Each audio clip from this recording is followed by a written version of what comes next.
একজন মধ্যবিত্ত পরিবারের ছেলে কতটা অভাবে তার জীবনযাপন করে আপনি জানেন?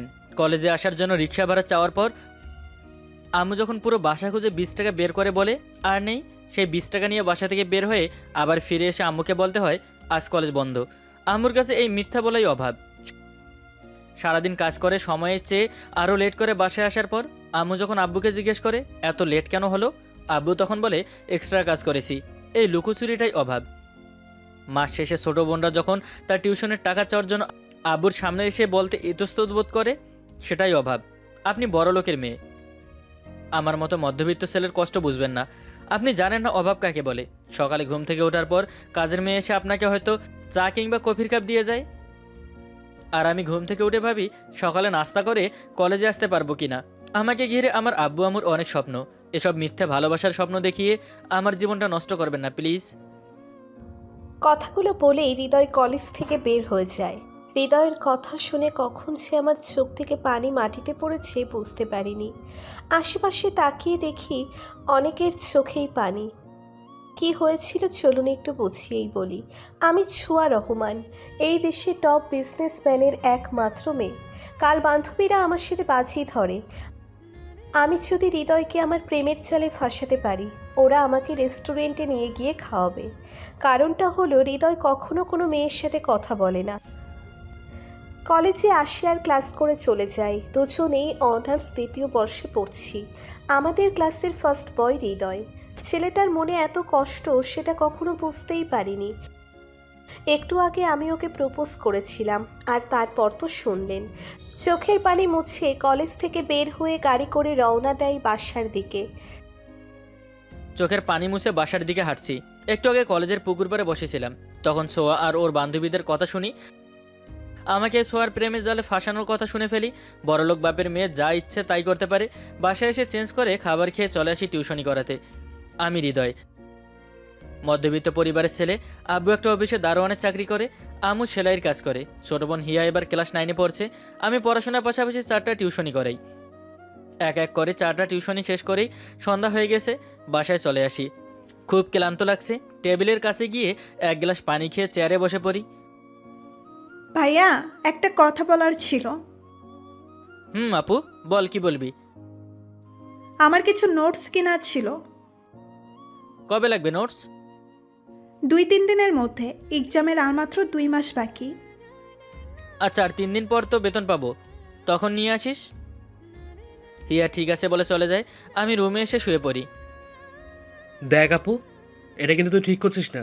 আমার ভাগেরটা কেন তুই নিচ্ছিস? তোর আর আমার কি আলাদা নাকি? আমি তোর আপু না?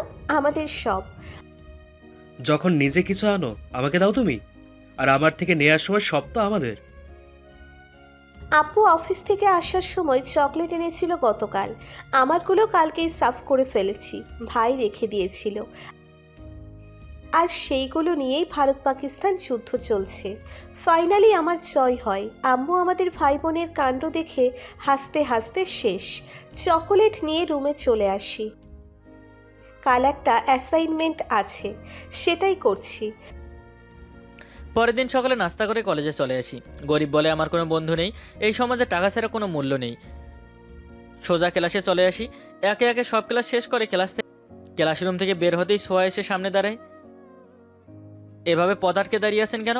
আমার বাসায় যেতে হবে, সামনে থেকে সরুন।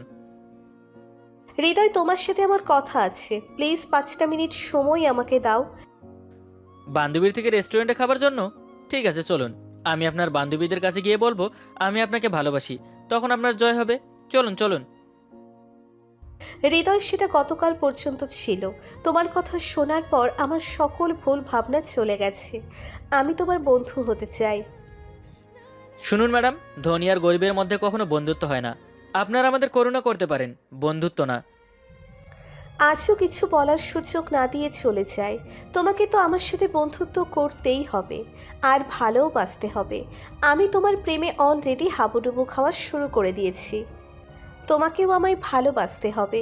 বান্ধবীদের সঙ্গে আড্ডা দিতে ইচ্ছে করছে না, তাই বাসায় চলে আসি। আচ্ছা হিয়া, তুমি সবসময় এত ভয় পাও কেন? আমি তো তোমার পাশে আছি। আমরা লেখাপড়া আগে শেষ করি, তারপর আমি আমার পরিবারকে রাজি করিয়ে তোমাদের বাসায় যাব, আমি তোমাকে ভালোবাসি, নিজের জীবনের চেয়েও বেশি। আমি এমন কিছু কখনোই করব না যাতে তুমি তোমার আব্বু আর ভাইয়ের চোখে ছোট হয়ে যাও। মৃত্যুর আগ মুহূর্ত পর্যন্ত এই শহীদ তোমার সাথেই থাকবে। তোমাকে বিশ্বাস করি বলেই তোমার পাশে সব সময় থাকি। আচ্ছা, এখন বাসায় যেতে হবে। ভাইয়া চিন্তা করবে আমার লেট হলে। বাসায় এসে ফ্রেশ হয়ে হালকা খাবার খেয়ে চলে আসি টিউশনি করাতে। টিউশনি শেষ হলে চলে আসতে গেলে সবাই আজকেই বেতন দিয়ে দেয়। খুশি মনে বাসার দিকে হাঁটতে থাকি। হঠাৎ একটা গাড়ি এসে আমার সামনে থামে। এই চোখ নেই নাকি সাথে? রাস্তার পাশ ঘেঁষে কেউ গাড়ি চালায়?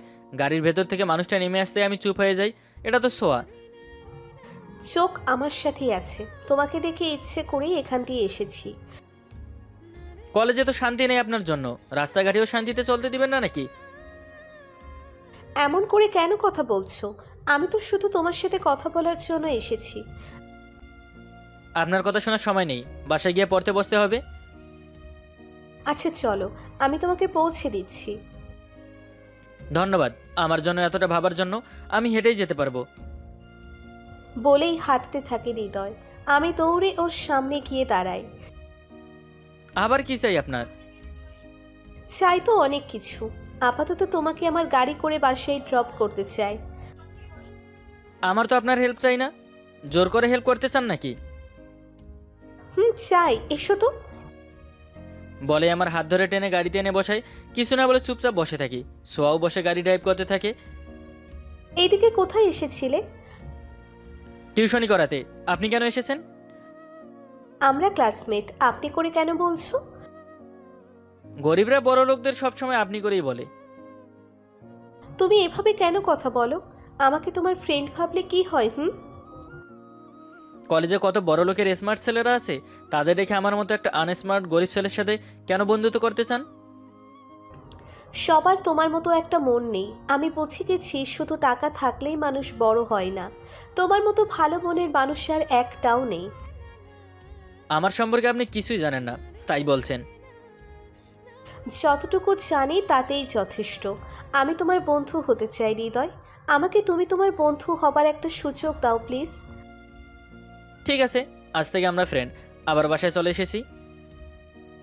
হৃদয় গাড়ি থেকে নেমে কাল দেখা হবে বলে চলে যায়। আমিও খুশি মনে বাসায় চলে আসি।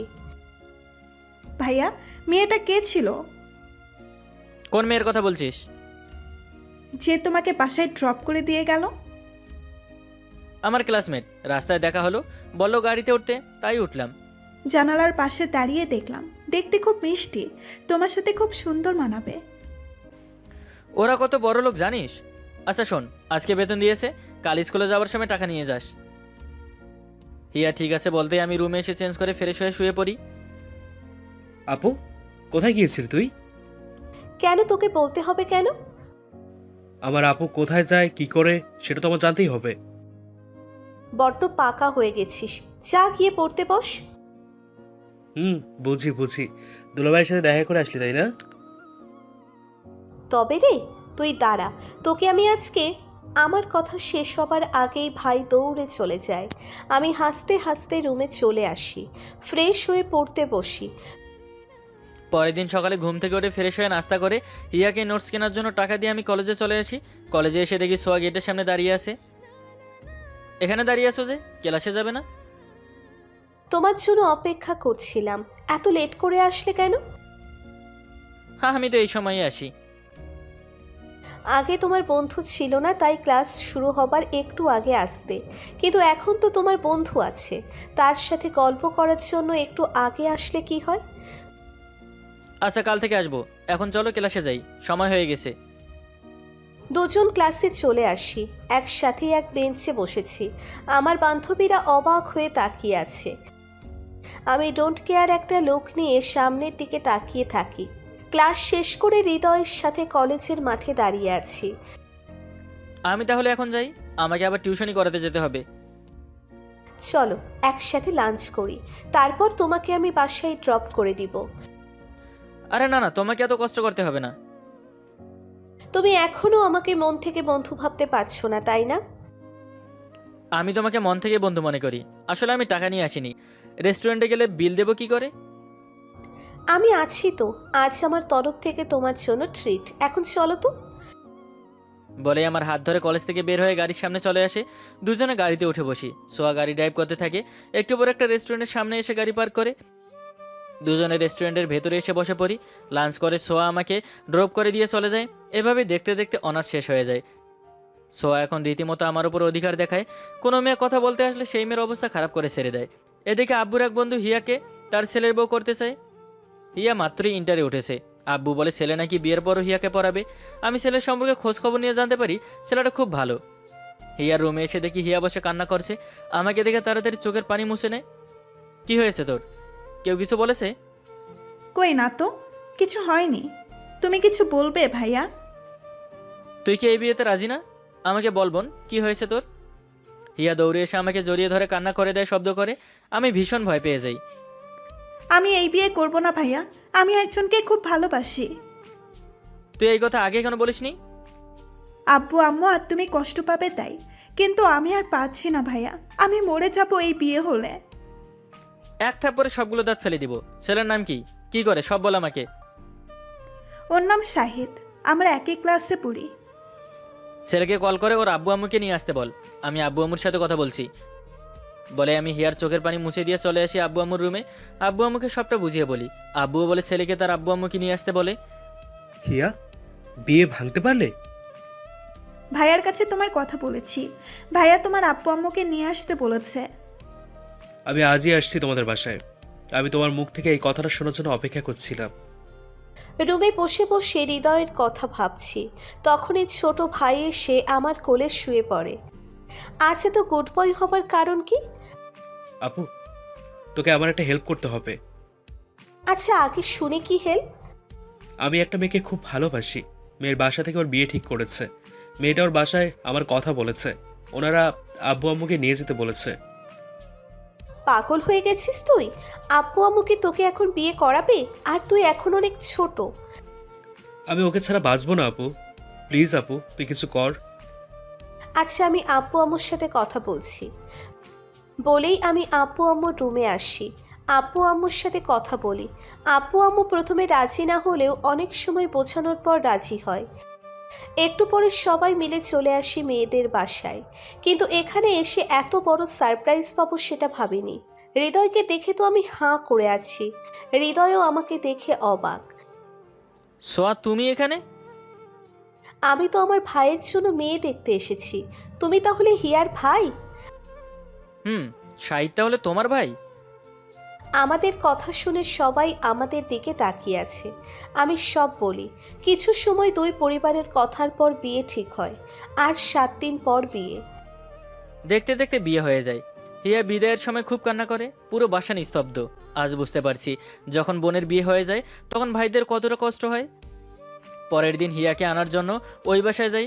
আমি সহ কিছু আত্মীয়রা মিলে। খাওয়া দাওয়া শেষে সোয়া আমাকে নিয়ে ওর রুমে চলে আসে। এখানে নিয়ে আসলে কেন? আমার বিয়ের সাথে কথা বলবো তাই। তা বিআইন সাহেবা, কথা তো ওখানেও বলতে পারতেন। এখানে এনেছেন তার মানে গুরুত্বপূর্ণ কিছু হয়তো। আমার বিয়াই তো দেখেছি অনেক বুদ্ধিমান হয়ে গেছে। আচ্ছা এখন বলো, কি এমন কথা বলার জন্য এখানে নিয়ে আসলে? ছোট ভাই বোনের বিয়ে হয়ে গেল, এখন আমরা করে নিলে কেমন হয়? সেটা তোমার আব্বু আম্মুকে বলো। তোমার জন্য একটা ভালো ছেলে খুঁজে নিয়ে আসবে। ছেলে তো আমার খোঁজাই আছে। আচ্ছা তাই নাকি? তার ছেলের নাম কি? ছেলের নাম হৃদয়। এখন সে আমার সামনেই দাঁড়িয়ে আছে। মজা করা শেষ হলে এখন বাইরে চলো, আমাদের আবার যেতে হবে। হৃদয়, আমি সিরিয়াস। I love you. পাগল হয়ে গেছো নাকি তুমি? কি বলছো তুমি এসব? দেখো সোয়া, এটা কখনোই সম্ভব না। তোমাকে রাখার মতো জায়গা আমার কাছে নেই। তোমাকে 3 বেলা ডাল ভাতও আমি দিতে পারবো না। এসব পাগলামি রেখে চলো, নিচে যাই। আমি কোনো পাগলামি করছি না। আমি সত্যি তোমাকে ভালোবাসি। তুমি কেন আমাকে ফিরিয়ে দিচ্ছ হৃদয়? কারণ এই সম্পর্কের শেষটা আমি নিজের চোখে দেখতে পারছি। তুমি আবেগের দুনিয়ায় আছো, বাস্তবটা বুঝতে পারছো না, তাই এসব বলছো। এসব নিয়ে আর কখনো আমার সাথে কথা বলবে না। আমি আবেগের দুনিয়ায় নেই হৃদয়। সবচেয়ে সত্যি আর বাস্তব কথা হলো আমি তোমাকে ভালোবাসি। তোমাকে ছাড়া আমি আর কোনো কিচ্ছু চাই না। আমি আর কিছু না বলে রুম থেকে বের হয়ে চলে আসি নিচে। কিছু সময় পর হিয়া আর শাহিদকে নিয়ে বাসায় চলে আসি। পরের দিন সোহা আরও অনেকেই আসে। হিয়া আর শাহিদকে নিয়ে চলে যায়। কেটে যায় আরও কয়েক মাস। এর মধ্যে সোয়া অনেকবার ভালোবাসি বলেছে, কিন্তু আমি ওকে ফিরিয়ে দিয়েছি।